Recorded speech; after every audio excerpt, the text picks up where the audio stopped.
49 लगाओ 1 करोड़ कमाओ, गाड़ी भी मिलेगी, मोबाइल भी मिलेगा। ऐसे ऐप आपने बहुत सारे देखे हैं और ऐड तो आपने लगातार टीवी पर देखे हैं। लगातार इस तरह के एडवर्टीजमेंट आते रहे कि आप 49 रुपीज लगाकर करोड़पति बन सकते हैं। और हमारे देश के millions and millions of youth और आप हर एज कैटेगरी के लोगों को देखेंगे, उन्होंने फैंटेसी ऐप पे अपने अपने अकाउंट बनाए, पैसा लगाया और डुबा दिया। अभी तक कोई रिकॉर्ड नहीं कितने करोड़पति बने हैं। अब आप सोचिए, लगातार डेली मैच होते हैं और डेली करोड़पति बनते हैं, कम से कम 5-10 बनते होंगे।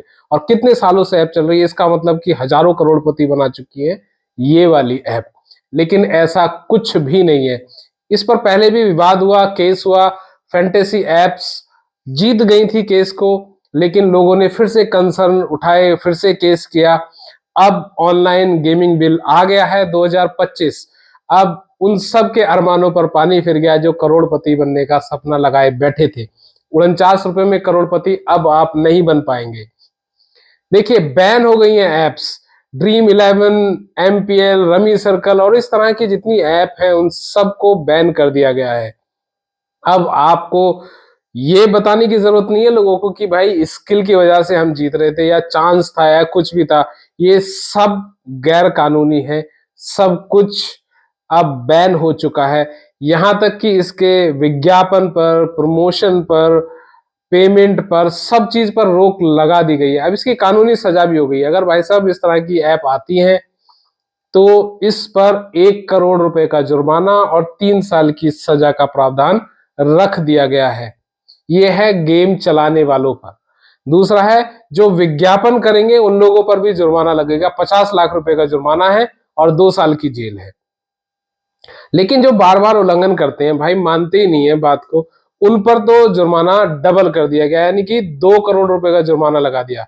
आप बैन करने के बाद फिर से अगर आप ऐप चलाते हैं तो आप पर 2 करोड़ रुपए का जुर्माना और 5 साल की जेल हो गई है। देखिए, इससे एक पॉइंट नेगेटिव भी हुआ है, वो है कि इकोनॉमी पर थोड़ा सा झटका लगा है। वो क्या है कि लगभग 25,000 करोड़ का जो निवेश है वो खतरे में आ गया है। इन सारी एप्स का मिलाकर जो इन्वेस्टमेंट था, जितनी गेमिंग ऐप थी, इनमें लगभग 25,000 करोड़ रुपए का इन्वेस्टमेंट पड़ा हुआ था, वो सब खतरे में आ चुका है। अब लगभग 2 लाख के आसपास नौकरियां प्रभावित हो गई हैं, क्योंकि आप सोचिए कि लगातार ऐसी कंपनियां बढ़ती जा रही थी, बाढ़ सी आ गई थी, तो कंपनियों पर तो फर्क पड़ना ही था। अब एक मोटा जीएसटी रेवेन्यू वहां से आता था, उस पर भी प्रभाव पड़ना है, क्योंकि वो तो टोटली खत्म हो गया है वहां से। ऐप बैन होते ही सारा जीएसटी कलेक्शन वहां से खत्म हो चुका है। देखिए अब क्या क्या बचा है, जैसे बीजीएमआई है, फ्री फायर है, ई स्पोर्ट्स को अब बढ़ावा मिल रहा है, या नए नए सोशल या एजुकेशनल गेम्स हैं, उनको सरकार सपोर्ट कर रही है कि आप चला सकते हैं। एक नया ऑनलाइन गेमिंग अथॉरिटी का एक नया सेगमेंट बन जाएगा, इसके लिए अलग अलग नियम बनाए जाएंगे। कंपनियों का रिएक्शन क्या रहा है इस बारे में? देखिए, ड्रीम 11 ने कहा है कि भाई साहब हम तो इस डिसीजन का जो भी आया है हम सम्मान कर रहे हैं, ठीक है, वो इसके समर्थन में आ गए हैं।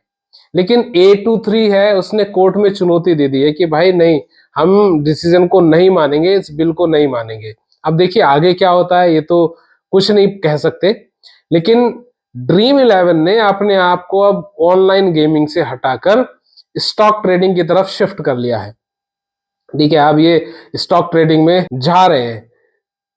लॉन्च कर दिया है एक नए प्लेटफॉर्म को जिसका नाम है पिक्स।